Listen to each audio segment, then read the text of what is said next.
Wat is die verskil tussen 'n geheime agent en 'n rep, 'n verteenwoordiger, 'n ou wat handelsprodukte verkoop? Wat is die verskil? Kyk, 'n agent glo in die instansie vir wie hy die geheime inligting bymekaar maak. En hy staan by dit waarin hy glo. Maar wat hy doen is ondergronds, is in die donker, is agter die skerms. Niemand mag dit raak sien of weet nie. Hy doen dit in die geheim. Maar 'n verteenwoordiger is iemand anders. Hy glo ook in sy produk. Trouwens, as hy nie sy eie produk gebruik nie, dan is dit nogal bietjie 'n vraagteken. Maar hy glo in sy produk en hy doen niks agteraf nie. Hy is, wat die Engelse sê, in your face. Hy is omtrent soos 'n vegan. Hoe weet jy as iemand 'n vegan is? Hy sê dit vir jou. En 'n agent wat glo in sy produk wil dit tydig en ontydig by jou uitbring. En hy wil jou daarin laat glo en hy wil jou daarin laat inkoop.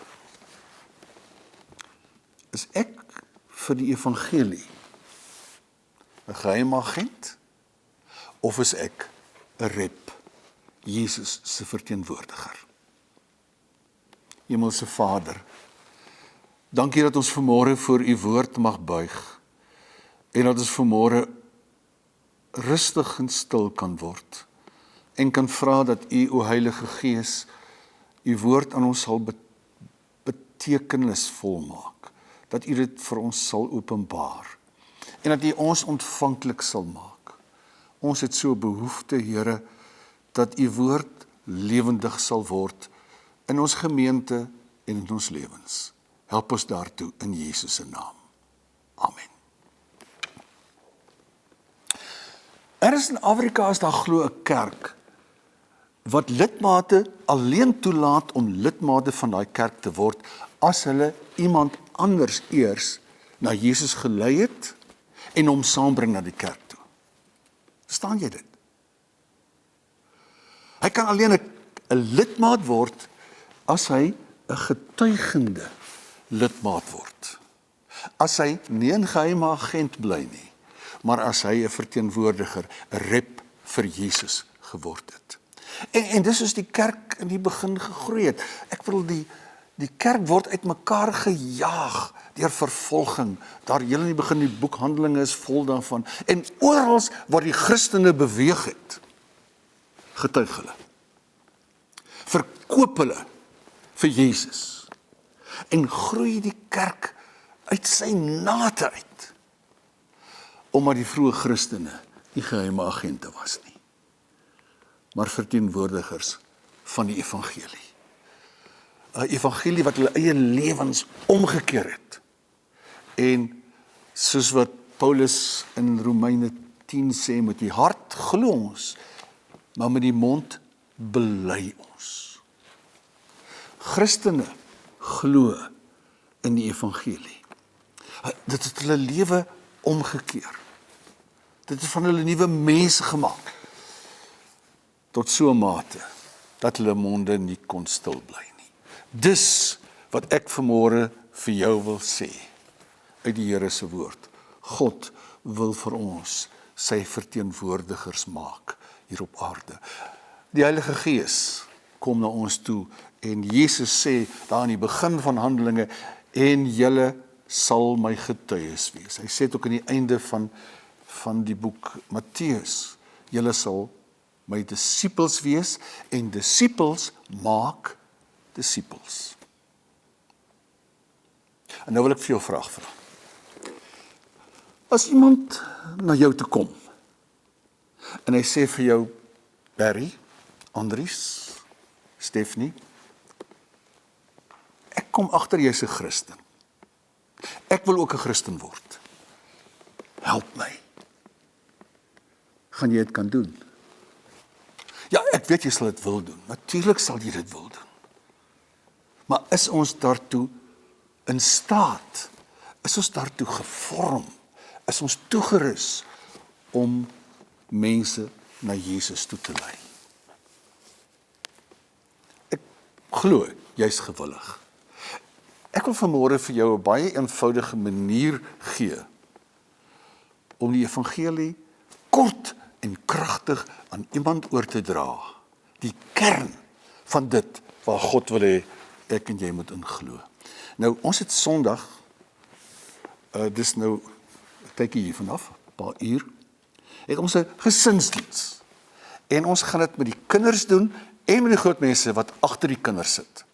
En as jy nie omgee nie, gaan ek ook nou hierdie kort aanbieding in dieselfde trant doen. Ek gaan, as jy nie omgee nie, maak asof jy een van die kinders in die kerk is. Is dit reg so? Goed. Waar begin ons? Ek gaan vir jou iets wys wat ek noem die goeie nuus handskoen. En hy lyk so. Het jy gesien? Al die kleure, ek gaan weer vir jou wys. So. Dit begin, en sy naam is die goeie nuus handskoen, dit begin by geel. En terloops, wat is die woord geel van agteraf gelees? Leeg. Leeg. En dit is gewoonlik wanneer iemand na jou toe kom en sê, maar help my, ek wil God se kind word, want ek voel hoe hier binnekant? Leeg. Leeg van God se goedheid, leeg van sy teenwoordigheid. En dan kan jy vir hom die goeie nuus aan die hand van die goeie nuus handskoen vertel. En die eerste vinger is omgekeerde van leeg en dit is geel. Geel is sonskyn. Geel is blydskap. Geel is liefde. Geel is die goeie goed van die lewe. En as iemand vir jou na jou toe kom en sê, maar ek wil 'n Christen word, dan sê vir hom, ek het vir jou die goeieste van alle nuus. En dit is die geel vinger. En dit is, God is lief vir jou. Hy wil jou oorlaai met sy goedheid. En hy wil jou eendag vat na die goue strate, die geel strate van die hemel. Hy wil jou by hom hê, nou en vir altyd. God is lief vir jou. Hy is aan jou kant. Hy gee om vir jou. En dit moet jy vir mense vertel. Maak nie saak wie ek is nie, en hoe ek is nie. God, sê die Bybel, is lief vir jou. Want so lief het God die wêreld gehad. Maar daar's 'n probleem, dis die tweede vinger. En die vinger is swart. En swart is sonde. Swart is die goeters in ons lewe wat maak dat ons nie in die hemel kan kom nie mag kom nie. God wil ons daai hê. Maar sonde hoort nie in die hemel nie. Trouwens, as jy nou lees wat skryf Jesaja, in Jesaja 59 vers 2, hy sê, die Here se arm is nie te kort om jou te help nie. En hy is nie onwillig om jou te help nie, maar julle sondes het 'n muur geword tussen julle en my as julle God. Liewe vriende, die geel vinger sê God is lief vir ons, maar die swart vinger sê ons is sondaars. En daai sonde word 'n muur tussen my en God. Maar God los dit nie daar nie. En daarom is daar 'n derde vinger. Dit is die rooi vinger. En nou weet jy wat is die rooi vinger? Dis die bloed van Jesus. Die bloed van Jesus sy seun. Dit staan in 1 Johannes hoofstuk 1 vers 7. Die bloed van Jesus sy seun reinig ons van alle sonde. Dis hoekom God ons nie alleen gelos het nie. God wat ons lief het en by hom wil hê. Die God wat raak sien dat ons sondaars is, het sy seun aan 'n kruis laat sterwe vir jou en vir my. En jy moet dit aanvaar.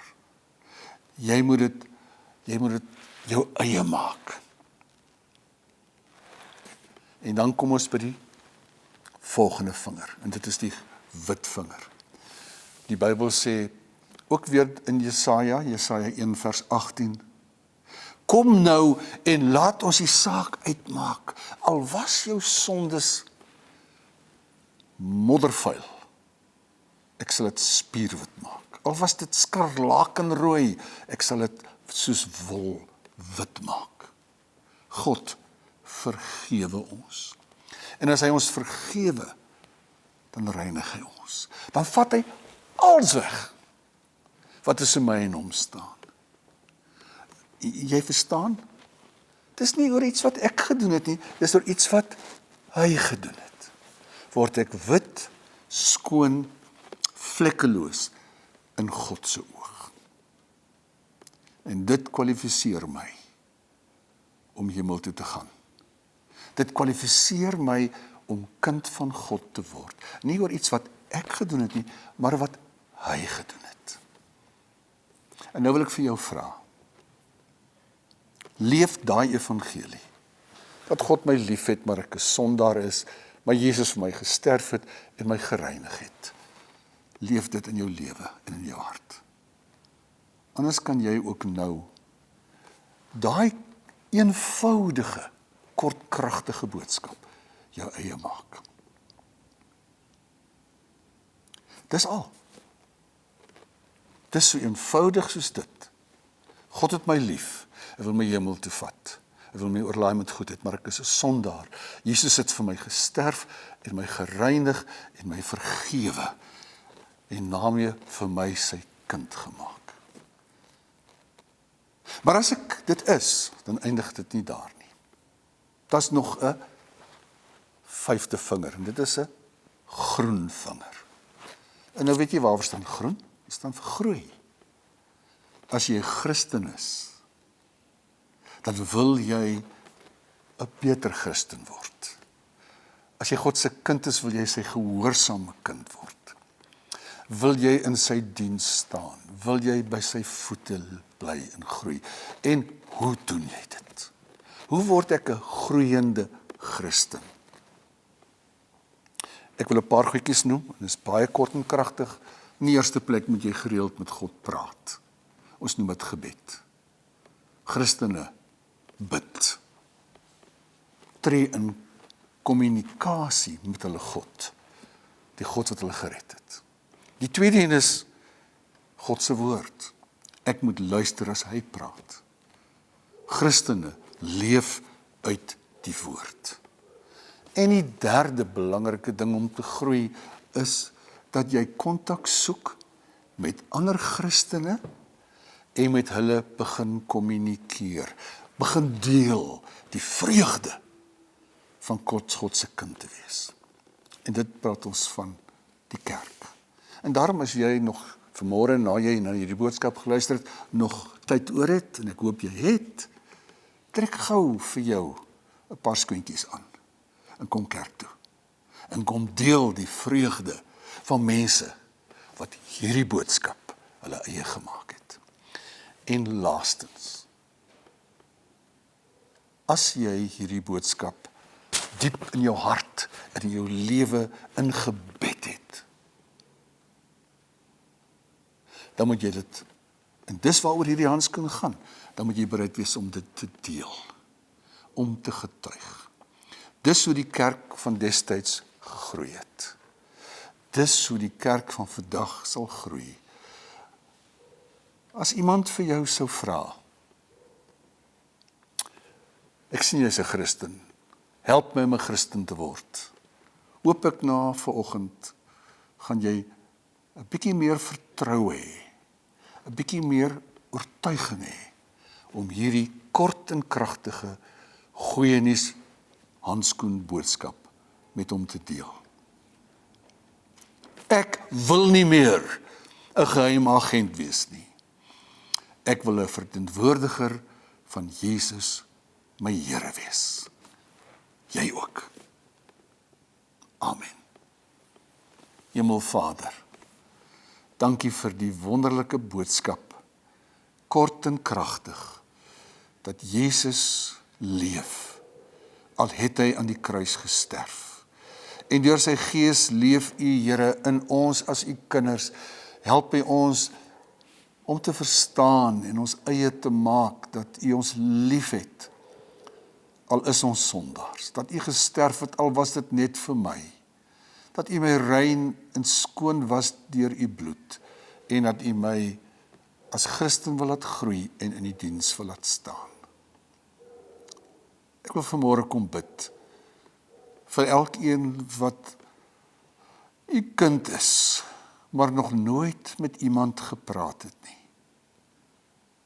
Dankie dat U ons nie op 'n skuldgevoel wil vat, dat ons begin twyfel aan onsself nie, maar dat U vir ons wil reinig en gister wil vergewe en die deur na môre vir ons wil oopmaak, omdat U Gees in ons harte leef. Help vir ons om iets van hierdie goeie boodskap met mense te deel, 'n wêreld wat dit so nodig het. Ons bid dit in Jesus se naam. Amen. Net in geval jy vergeet het, maak dit gou 'n prentjie in jou kop. Geel, swart, rooi, wit en groen. Ons wil graag hierdie boodskap die wêreld indra en vir ons omgewing ook nuut maak. Nie ons nie, die Here, deur hierdie boodskap. En as jy wil hê ons moet help, en jy ons wil help, kom en sluit aan by ons. En as jy 'n bydrae wil maak, jy is welkom om dit te doen.